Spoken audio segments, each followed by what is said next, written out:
রসুলদের মধ্যে একজন রসুল, জুড়ে বলেন সুবহানাল্লাহ। আপনি হলেন অন্যতম রসুল। আপনি পা থেকে জুতা খুলবেন না। আপনার জুতার মধ্যে যে ধুলাবালুগুলো আছে, এই জুতা বা ধুলাবালুর কারণে আমার আরশটা সম্মানিত হবে, জুড়ে বলেন সুবহানাল্লাহ। আর মুসা নবীর পা থেকে আল্লাহ জুতা খুলাইছে। আল্লাহ বলেন আলাম নাশরাহ লাকা সাদরাক। বন্ধু হাবিব, আমি আপনার বক্ষটাকে প্রসারিত করেছি। এই প্রসারণের মাধ্যমে আমি আল্লাহর কোনো লাভ হয় নাই।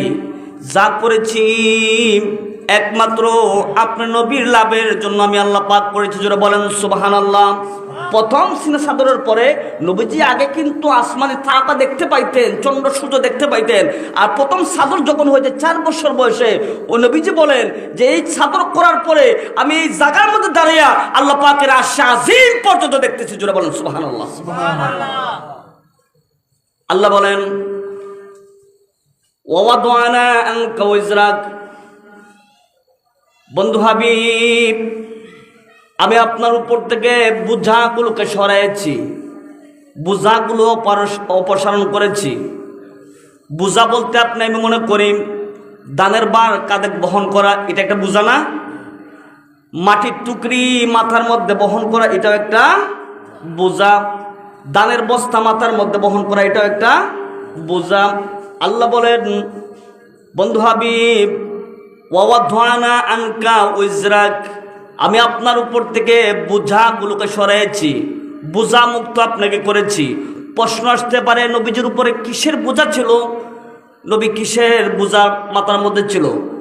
আল্লাহ পাক বলেন আমার বন্ধু হাবিব যখন প্রথম নবীজির স্ত্রী খাদিজাতুল কুবরা রাদিয়াল্লাহু তাআলা আনহাকে দুনিয়ার জমিন থেকে হারালেন, খাদিজা যখন বিদায় হয়ে গেল, নবীজি সাল্লাল্লাহু আলাইহি সাল্লাম সর্বক্ষণ চিন্তার মধ্যে আছেন।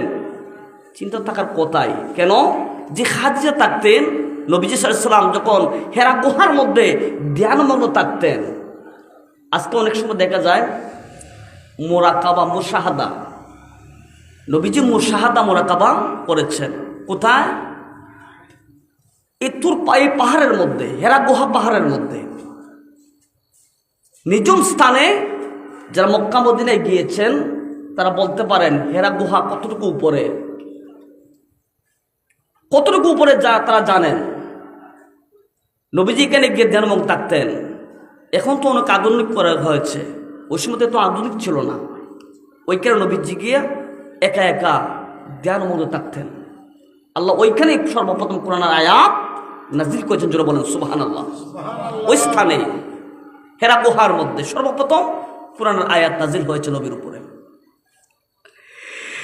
যেই খাদিজা নবীজি সাল্লাল্লাহু আলাইহি সাল্লাম হেরা গুহার মধ্যে ধ্যানমগ্ন থাকতেন, খাদিজা নবীর জন্য খাবার নিয়ে যাইতেন। এই খাদিজা নবীকে বেশি ভালোবাসতেন। খাদিজাতুল কুবরা রাদিয়াল্লাহু তাআলা আনহা ইসলামের জন্য ধন সম্পদ সমস্ত কিছু ব্যয় করে দিলেন। নবীজিকে অনেক বেশি ভালোবাসতেন।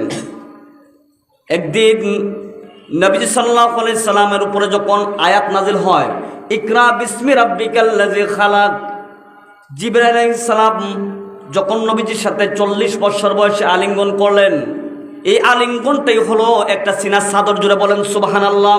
যখন নবীজির সাথে বুক মিলালেন, জিবরাইল আলিঙ্গন করলেন, নবীজি বুকের মধ্যে ছাপ খেয়েছেন। মুহূর্তের ভিতরে আমার নবীজি জ্বরাক্রান্ত হয়ে পড়লেন। তখন ঘটনা গিয়ে হযরতুল খাদিজাতুল কুবরা রাদিয়াল্লাহু তাআলা আনহাকে বললেন, খাদিজা আজকে হেরা গুহার মধ্যে আমার সাথে এইরকম আচরণ হয়েছে, এইরকম কাজ